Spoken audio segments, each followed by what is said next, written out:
Energy at 1 AM in the morning. Right, my name's Sam Clark, this is Kevin Booker, and we're just about to attempt to break the longest distance ever done in an electric car.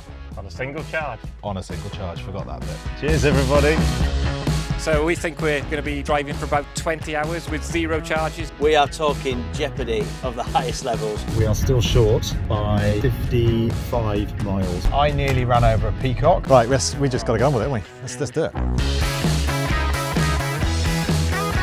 We're about to attempt yet another Guinness World Record for long distance driving. Well, we need to hit 568 or even 569 in order to be able to exceed the current record number. So in order to do that, 569 is the magic number, but we would quite like to go past that too and see how much further we can push it. So the official range of the vehicle is 372.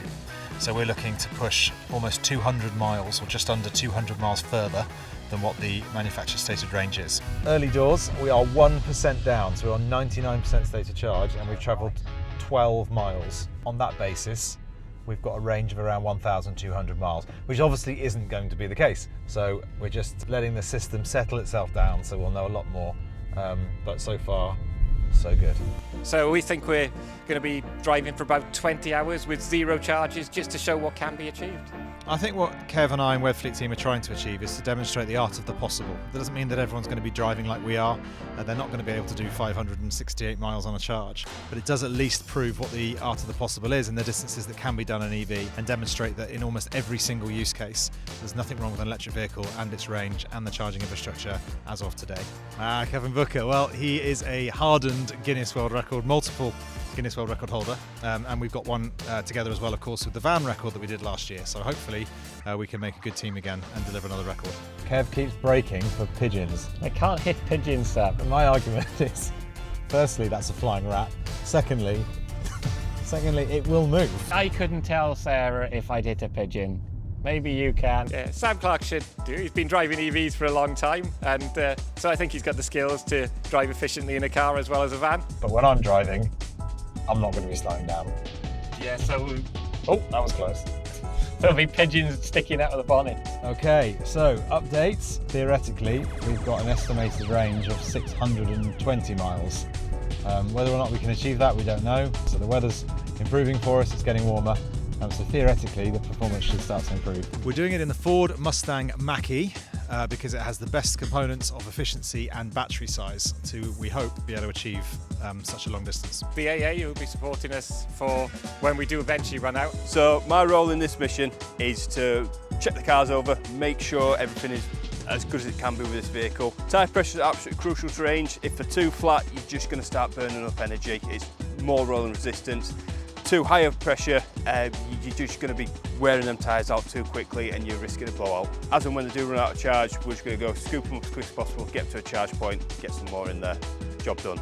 There also are professional witnesses to make sure that we haven't done anything untoward with the car. So while they're doing that 20 hours of driving, me and Chris have lined up a bunch of things that we want to do. So Chris has, for the longest of time, wanted to start knitting. So I've bought him some needles and he's going to give that a go.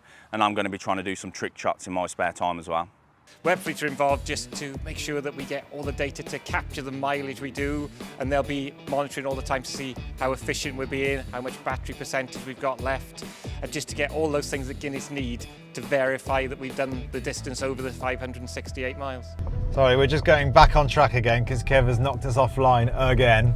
While putting the mic on for us. It's two things at once. It's extraordinary how hard that is for him. I've never professed to be a good navigator. My stomach's rumbling now. I know. I'm hungry. I'm hungry as well. Sam requires a tin of beluga caviar, some deep fried dolphin. Deep fried dolphin? That's not even a thing. We've had a bit of a pit stop to have a little bit of coffee and a little bit of food.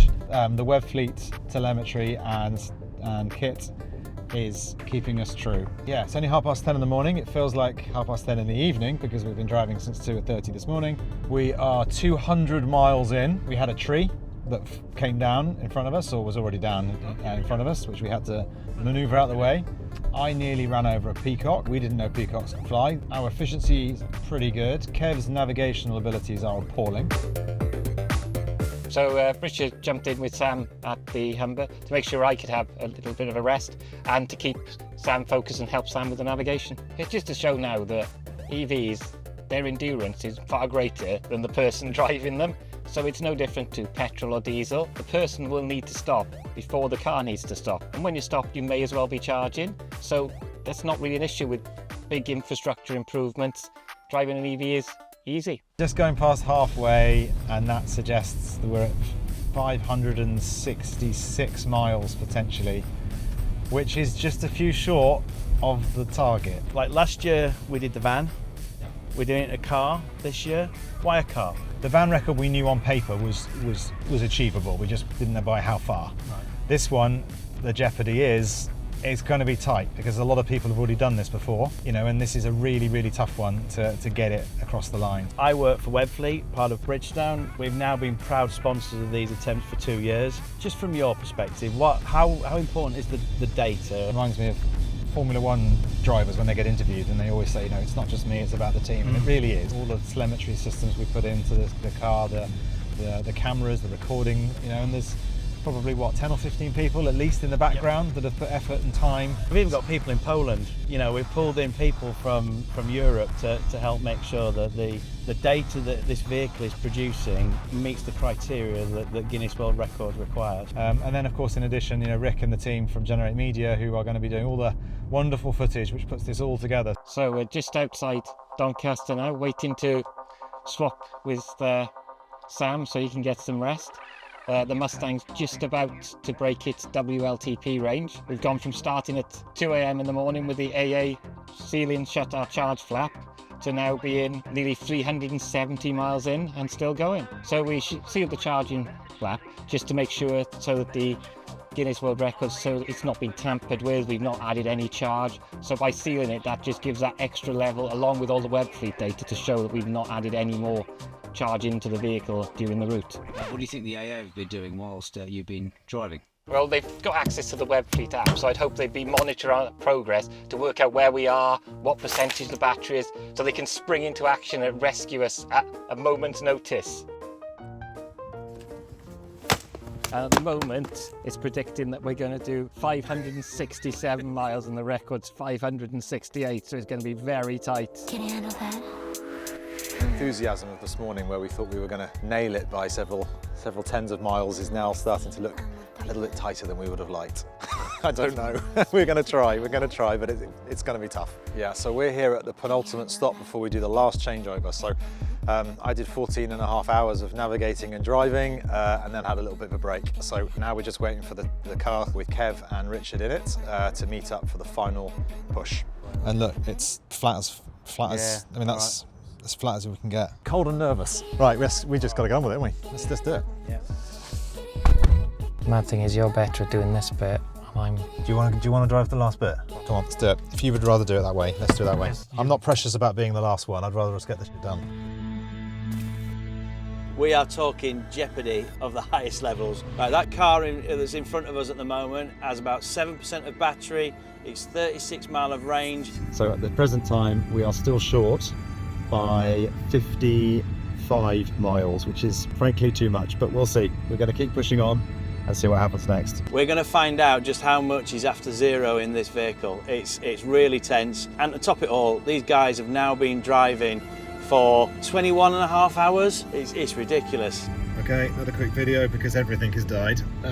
Apart from the car, which has got 1 mile of range left, we're on 0% state of charge. But guess what? This is a world record attempt. Are we going to stop the car? No, we're not. We're still going to try and get another 23 miles out of this thing and break that blooming record. Got 4601.1. Yeah, we've got that on the order. So, yeah. Well, you set off at 4032.1. You are world record holders.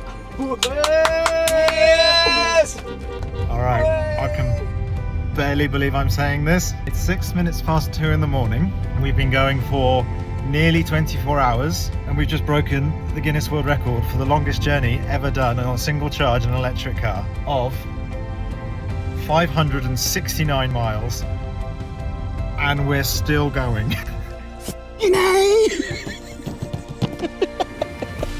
Aching.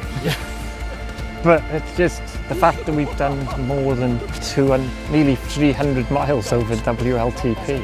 When you think of the cars this has beaten, it's got no right to really be able to do it.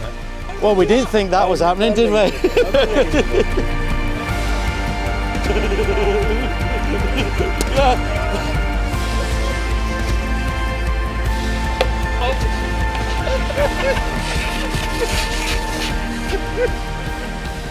Well, we started at 2 o'clock on Saturday morning and we finished at 2 o'clock on Sunday morning. So that's a long time, day and night. Just kind of showing what you can do. You know, when you think how much this car did above its official range, no one can say an excuse that they don't go far enough. The car outdid the endurance of both of us pretty much. One charge. What's next? Well, for me, I've got to think about 2 wheels and maybe 6 or 8. For me, I don't know. I've run out of driving licenses to be able to drive anything that's got more wheels, or less wheels even.